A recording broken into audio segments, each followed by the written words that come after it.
At noon, we got about 5 or 6 games that are going to actually have playoff relevance, which is actually kind of shocking for this noon window that's been kind of bland over the past couple of weeks. We got Wisconsin, who's 3-6, Charlotte number 2, Indiana, who's 10-0. Indiana favored by 29.5 points on the Big Ten Network. Danny O'Neal has gone 61 of 90 for the Badgers, thrown for 635 yards, 5 touchdowns, 5 interceptions. Dylan Jones had 76 carries for 300 yards and 2 touchdowns. And Vinny Anthony II had 26 catches for 291 yards and a touchdown. Fernando Mendoza has gone 181 of 254, thrown for 2,342 yards, 26 touchdowns, 5 interceptions. Roman Hemby's had 137 carries for 656 yards and 5 touchdowns. And Omar Cooper Jr. had 52 catches for 701 yards and 9 touchdowns.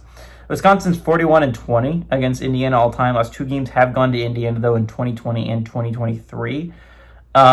Wisconsin had won the previous 10 before this little Indiana winning streak. 2017 was the last time Wisconsin was able to go on the road and beat Indiana, though. And Fickell is 0-1 against the Hoosiers. Again, both these teams are coming off really impressive weeks. Indiana was scared. I mean, you had to have been last week if you're a Hoosiers fan. That was an absolutely thrilling win over Penn State last weekend, arguably the game of the weekend.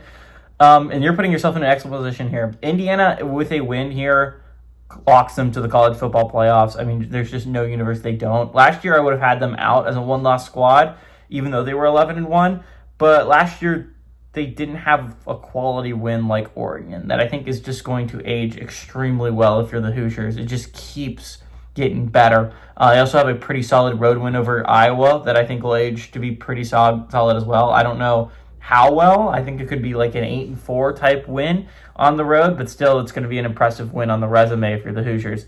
I only say that they're not a lock right now because both the teams they play to end the year are really bad, right? The fact is, I think you can handle one bad loss. I don't know if Indiana's schedule is great enough that you could handle 2. I think if they beat Wisconsin here today, they clinch themselves into the college football playoffs. Obviously, then you still have more to play for if you're Indiana because you want a top 4 seed. And if you lose out from there, if you lose to Purdue, I don't think that you can get a top 4 seed. I think it'll be really unlikely that you can do that. But I think this is a big game for Indiana to clinch that playoff spot, especially after coming off such a thrilling win against Penn State. First time they've ever won at Beaver Stadium. Wisconsin, on the other hand, needs to win out. They got a big win last week over Washington and a little bit of a thrilling upset. Not a thrilling upset, an upset that was kind of shocking, but at the same time, it was a really boring game. Again, Wisconsin won 13-10. Their leading passer was the punter.